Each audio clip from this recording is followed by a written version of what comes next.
No momento delicado aqui no Poder Legislativo baiano. Sua Excelência percebe que o calor das emoções tem, de uma certa forma, dominado aqui os debates, até porque a Casa hoje vive um momento importante com a pressão normal, legítima dos professores que encontram aqui no Poder Legislativo todo o respeito, toda a atenção e que, evidentemente, a gente espera também ser tratados de igual modo. Todo mundo tem o direito da sua manifestação, todo mundo tem o direito da sua contestação, mas o limite de o direito de termina quando começa o direito do seu colega, independente de ser parlamentar, independente de ser homem público, autoridade. Estamos falando aqui como cidadãos e todos nós merecemos respeito, independente da posição política e partidária que cada um tenha. Mas, embora os números que Vossa Excelência traz aqui nessa manhã são números que, de uma certa forma, tranquilizam a todo o Poder Legislativo, o Estado cumpre as exigências legais, todas elas enquadradas dentro do ponto de vista legal naquilo que é apresentado. Mas era importante, secretário, que, aproveitando inclusive a presença dos professores, nós precisamos, de uma certa forma, tentar aqui, em nome do deputado João Bonfim, desmistificar ou pelo menos esclarecer alguns pontos que corriqueiramente têm sido levantados nesta casa. Eu vejo alguns cartazes de professores quando se referem que o Estado da Bahia cumpra o piso nacional. E eu, na minha leitura que faço, e é importante que Vossa Excelência, como homem da Fazenda, coloque isso de forma muito clara. Eu não vejo nenhum descumprimento do governo da Bahia em relação ao cumprimento do piso nacional. O que tem que ficar claro é que há, de forma muito lúcida e muito transparente, que o governo da Bahia cumpre rigorosamente o que determina a lei do piso nacional, que é pagar o salário acima dos R$ 1.451. Então é importante, primeiro, que Vossa Excelência, na sua fala, procure esclarecer se há, de forma muito concreta, descumprimento em relação ao piso nacional. É a primeira pergunta que faço a Vossa Excelência. Vossa Excelência como homem das finanças. Vossa Excelência que paga a realidade. Outra questão que está sendo levantada, de forma muito forte, é que o dinheiro do Fundeb, e aí já colocado pelo deputado Paulo Aze, haveria uma folga, haveria disponibilidade, e ele relata, inclusive, é importante que eu preciso trazer, porque a informação que eu tenho, deputado Paulo Aze, não foi essa de forma... É importante que o secretário esclareça. A informação, secretário, é que em dezembro de 2011 haveria uma sobra de 638 milhões de reais. Seriam recursos do Fundeb. Eu pergunto de forma muito clara. E hoje é 900.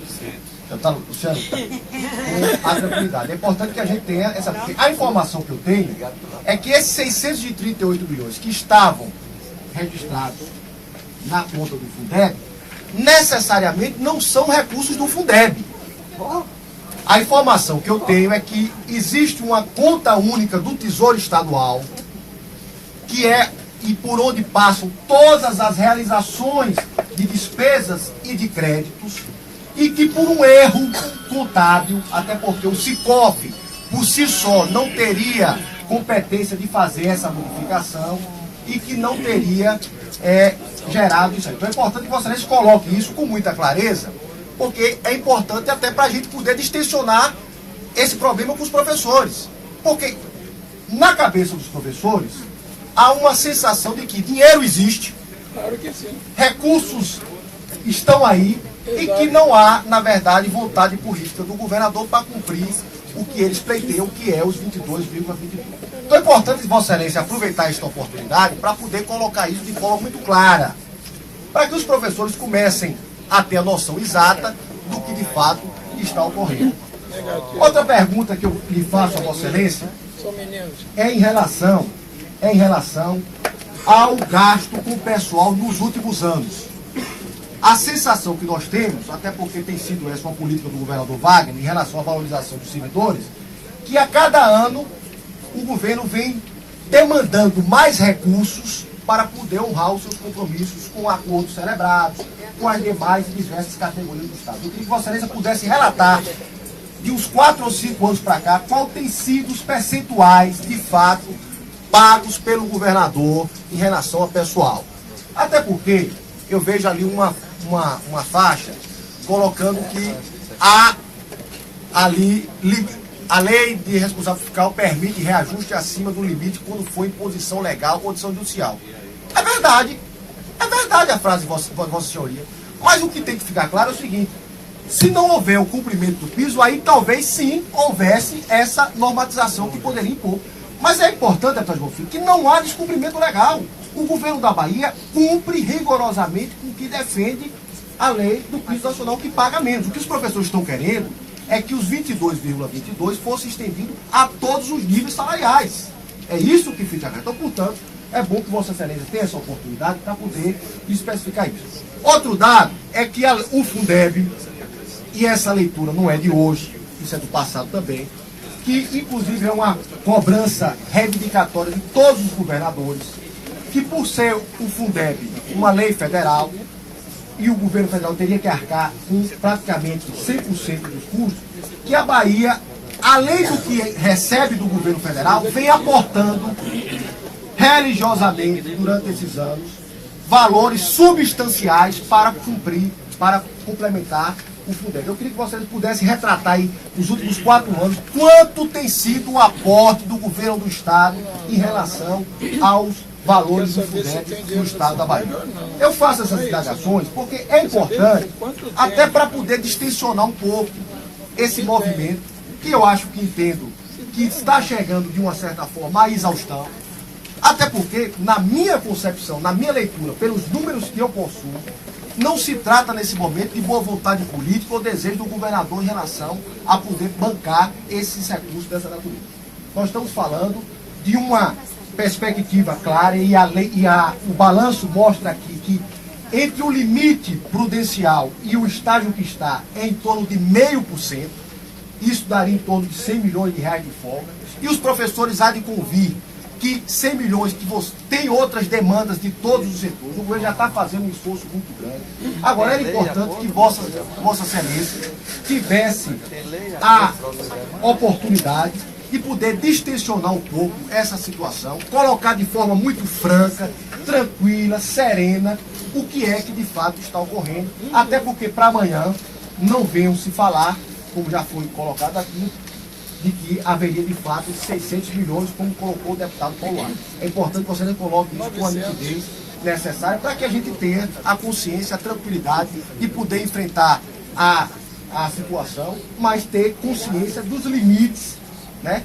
De mostrar que não se trata nesse momento de uma boa vontade política ou de um desejo, porque não quer, de fato, como a situação está fazendo. Em relação à questão da dívida consolidada, eu acho que tem que ser premiado esse esforço do governo, vem ao longo dos últimos anos diminuindo sensivelmente a capacidade de endividamento do Estado, é um dado importante, relevante, que mostra o equilíbrio e a sanidade das finanças do governo do Estado. Portanto, é esse apelo que faço a Vossa Excelência, até para poder facilitar o debate na casa, para poder gerar o convencimento, porque da forma como está, há um nível de radicalidade em que não se consegue, e no meio desse imbróglio, nobre secretário, 1.100.000 alunos da rede pública estadual, há 64 dias sem ano letivo, sem aula, 50 mil professores sem salário, comprometendo, seus salários governador e secretário, comprometendo a rede, os ensinos, principalmente dos terceiranistas, de alunos que estão aí aguardando o cumprimento, porque a essa altura do campeonato, muito pouco provável, haverá esse tempo hábil para, inclusive, uma reposição. Então, portanto, é importante ter essa consciência, esclarecer esses dados, para que os professores percebam de forma muito clara que o esforço que está sendo feito é o limite da exaustão do governo nesse momento. Nenhuma categoria, do deputado Líder Zé Neto, vocês colocou bem aqui, É importante que se diga só um dado para se ter comparação. A greve da Polícia Militar, onde o Estado da Bahia sangrou durante 15 dias, comprometendo, inclusive prejudicando a grande estrela do nosso Estado, que é o Carnaval, o governo sangrou, a população sangrou durante 15 dias, porque não pôde ir além do que foi ofertado, que foi a implementação da HAP 3 e 4, e aquele custo gerou uma ordem de 380 milhões de reais, parcelados, deputado João Bonfim, em 3 anos. Foi a única forma que o governo pôde fazer. Não que os policiais não merecessem mais, mas era a situação real, fática, concreta. E aí, veja, deputado Paulo Aze, Vossa Excelência, que é um homem que afeita os números e é bom que enriquece o debate. Se o governo pudesse, que não é o caso, implementar esses 22 de uma única vez, só esse ano teria um impacto de 412 milhões. O governador quer 500. É uma questão de bom senso. O esforço que está sendo feito é o limite do ponderável, sob pena, como bem colocou Vossa Excelência, embora o deputado Paulo Aze coloque aqui como os limites seriam a não contratação, e Vossa Excelência corrigiu, que há implicações legais de assinatura de convênios, e por mais importante que seja a classe de professores, e são professores que merecem o respeito, mas está chegando uma situação do imponderável. Não há como mais fazer do que está sendo proposto. Nós estamos falando de um ganho de 22% de forma parcelada, porque é a única forma de poder atender a expectativa de vossas senhorias. Agora, que há um limite, há uma dificuldade de ordem legal, de ordem financeira, e o que não pode haver neste momento é uma imagem deturpada, de informações cada dia mais conturbadas, cada um colocando na imprensa aquilo que lhe acha interessante, conveniente, prejudicando o entendimento. Então é importante que Vossa Excelência tenha a firmeza nesse momento de colocar e poder, de uma certa forma, esclarecer qual é, de fato, a verdadeira realidade que se abate nesse momento sobre os corpos estaduais. Bom, para encerrar...